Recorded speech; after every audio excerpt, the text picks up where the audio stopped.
Good evening and welcome to MetroFocus. I'm Rafael P. Roman. There are a lot of political stories in play, both locally and across the state, that will affect all of us in the days and weeks ahead. The fight for NYCHA tenants and the ongoing feud between the governor and Mayor de Blasio intensifies. Governor Cuomo has proposed an additional $250 million for the ailing New York City Housing Authority. But along with his proposal have come some pretty nasty jabs directed at Mayor de Blasio, the latest from a church pulpit. I was in a public housing unit, a NYCHA unit. It was disgusting. Disgusting. You have people in public housing still living with lead paint. Lead paint was a problem we took care of in the 70s. It's no joke. Lead paint is poison. It does irreversible damage to a child. Units filled with mold. Units filled with no heat. No heat. I was in a project yesterday. Heat went out on Christmas Eve.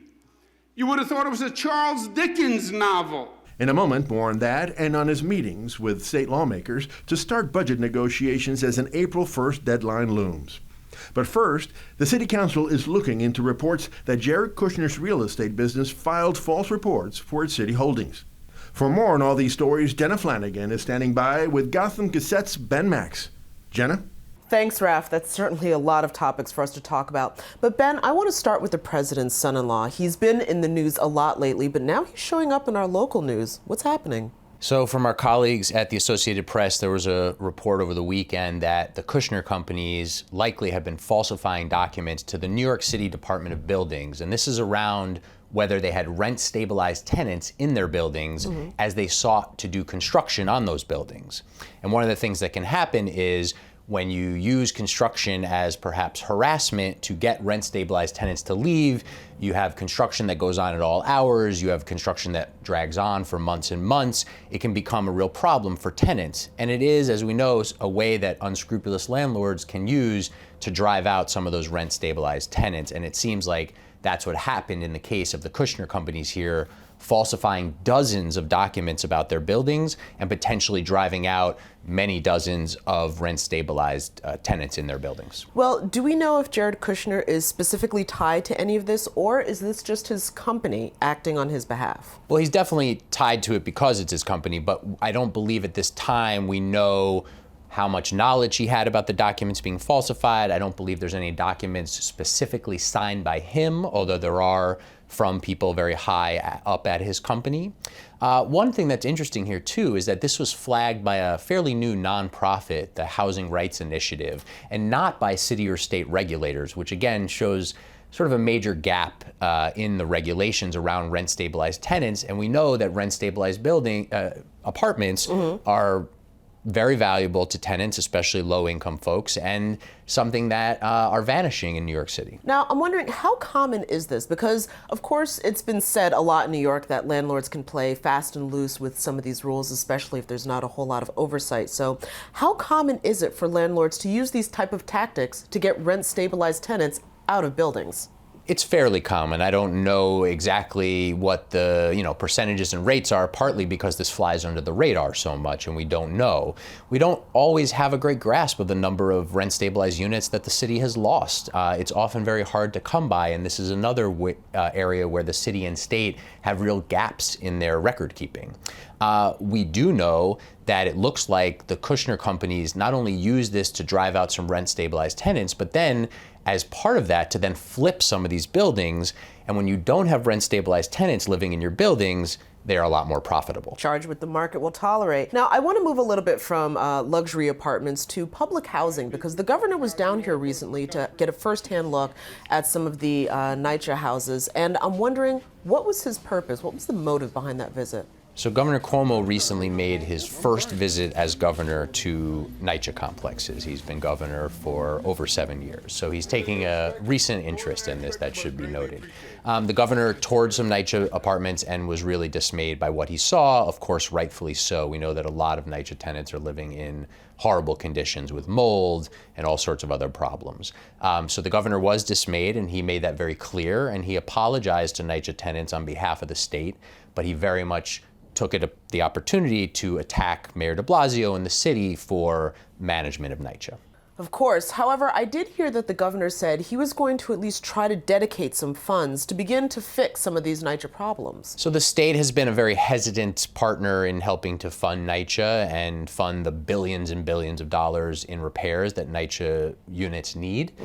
There was a couple $100 million allocated in a state budget a couple years ago, but that money hasn't even all been spent yet. And that's, of course, mired in the city-state feuding. But the governor is now saying that in the budget coming up for next fiscal year, which is due in a couple weeks, that he's going to push for another $250 million for NYCHA, and we'll see if he can get that through the legislature. Now, I just want one last question on this subject. When it comes to playing politics, is it wise on the part of the governor to use NYCHA tenants as sort of political pawns, or was this more of a chance for him to highlight a major failure on the part of the de Blasio administration? Well, it might be a little bit of both. I mean, I don't think Governor Cuomo is too worried about pointing out a failure on the de Blasio administration front, especially as he's now seeking a third term this year, and he can look like he's more of a champion for NYCHA tenants than he really has been. Now, this is one area where the de Blasio-Cuomo feud might actually work out in sort of a positive direction, because if they are competing over who can help NYCHA tenants the most, those NYCHA tenants might actually get some benefit from this. Well, of course, speaking of money that the governor's hoping to allocate to a state project, I want to turn from the city to the state budget. Now, of course, negotiations are getting ready to start, but what are the big ticket items that we can expect the biggest fights to be over?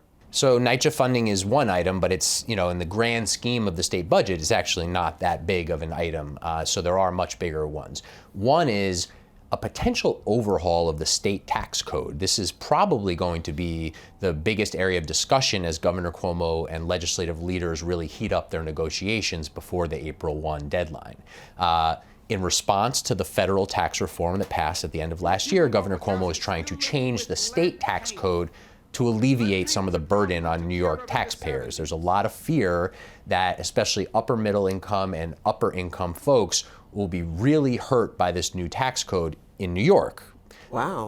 And so there's risk of them leaving and taking their tax dollars with them. There's all sorts of questions about what the fallout will be. So that's one big area. And then a few others, just quickly, are things related to MTA funding, congestion That's very big pricing. down here, Yes, absolutely. New York City residents, commuters, folks from around the city area are very concerned with, will there be dedicated money for the MTA? Will there be a congestion pricing plan? So those are a couple other big areas. And then tying into a national conversation too is new state policies perhaps around sexual harassment in the workplace, sexual misconduct in state government. Those are really top of the discussion as well in Albany. Well, can we expect the state budget to at least be on time this year? They're saying they're going to have it done even a couple days early because of the impending Passover and Easter holidays that hit right up against that April 1 deadline.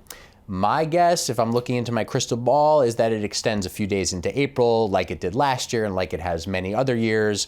That doesn't really have a discernible effect on anything as long as it doesn't drag on too long. But I would say it's probably going to be challenging for them to get it done by March 29th, March 30th, but it could happen. Well, are there any wild cards that we can expect with these budget negotiations? I mean, so far we've already seen that the IDC didn't vote with the Republican budget, which is the way they were expected to vote. So are there any other kind of unexpected things we can expect to see? There's so much politics surrounding these budget negotiations because it is a state election year, not only for the governor, but for the entire state legislature. And as you're alluding to, the Independent Democratic Conference in the state Senate is in a very tricky territory here with whether they're Democrats, whether they're with the Republicans. So the IDC is always a group of wild cards, absolutely. Well, of course, we'll be watching all of the budget negotiations develop and, of course, what happens with fixing NYCHA housing and perhaps what we may or may not see with the president's son-in-law, Jared Kushner.